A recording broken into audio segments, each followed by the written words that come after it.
देखो कुछ आगामी बैठक होने वाली है, उसको देख लीजिए इम्पोर्टेंट जो है। तो 20वां G20 शिखर सम्मेलन कहाँ होगा? साउथ अफ्रीका में। ठीक है, तो 20वां कहाँ होगा? साउथ अफ्रीका में। 19वां कहाँ हुआ था? रियो डी जेनेरियो, आपको बताया गया है ब्राज़ील में। इसके बारे में जान लीजिए कि 26 सितंबर 1999 में इसकी स्थापना हुई थी। कुल 19 देश हैं, यूरोपियन यूनियन है और अफ्रीकन यूनियन है। किसमें? G20 में। COP30 संयुक्त राष्ट्र जलवायु परिवर्तन सम्मेलन कहाँ हुआ था? ब्राज़ील। और COP29 कहाँ हुआ था? Baku, Azerbaijan. तो COP13 क्या होना है? ब्राज़ील। 29 बाकू, तो बाकू और ब्राज़ील। पहली बैठक जर्मनी में।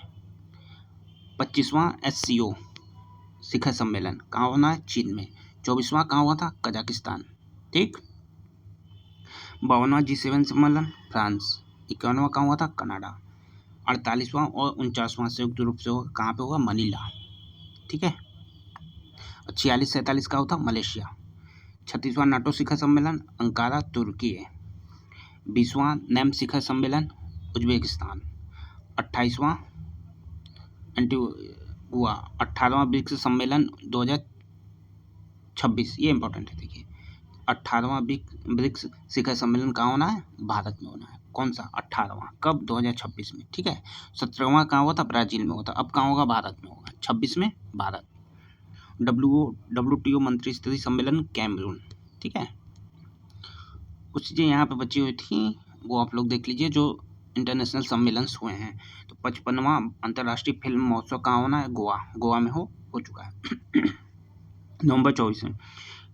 पहला एशियाई बौद्ध शिखर सम्मेलन, ये इंपॉर्टेंट है, तो ये नई दिल्ली में हुआ था। ठीक है, तो चूंकि पहला है।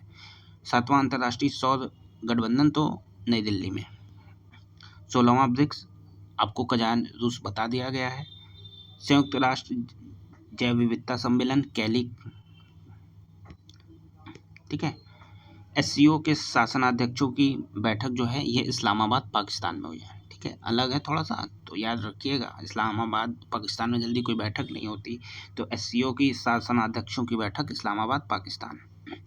2+2 आया था कहाँ हुई है? तो ये नई दिल्ली में हुई है। पहला अंतर्राष्ट्रीय सौर महोत्सव नई दिल्ली। ठीक है, तो ये भारत की पहल है, तो नई दिल्ली। पहला बिम्स्टेक व्यापार शिखर सम्मेलन, ये भी नई दिल्ली। चलिए, तो टोटल 3 वीडियोज़ आपके हुए हैं। देखिए फटाफट करने की, ये एक तरह से रिवीजन मान सकते हैं आप। तो रिवीजन बैच है, पूरे करंट अफेयर्स को आप लोग देख लीजिए, पूरे साल के करंट अफेयर्स को देख लीजिए। यदि पढ़े हैं तो 2 से 3 बार रिवीजन कर लीजिए। परीक्षा में आएगा आपको तुरंत हिट करेगा, क्योंकि पूरा फैक्चुअल चीज़ें सारी आपको बताई जा रही हैं, या ये कह लीजिए कि सारी चीज़ें आपको रिकॉल कराई जा रही हैं। तो फैक्ट्स आपको रिकॉल होंगे, आप वहाँ पे जाएंगे, देखेंगे और सही आंसर करके आएंगे। 2 से 3 बार आपको सारे वीडियोज़ को देखना है। प्लेलिस्ट में जाइएगा, देख लीजिएगा।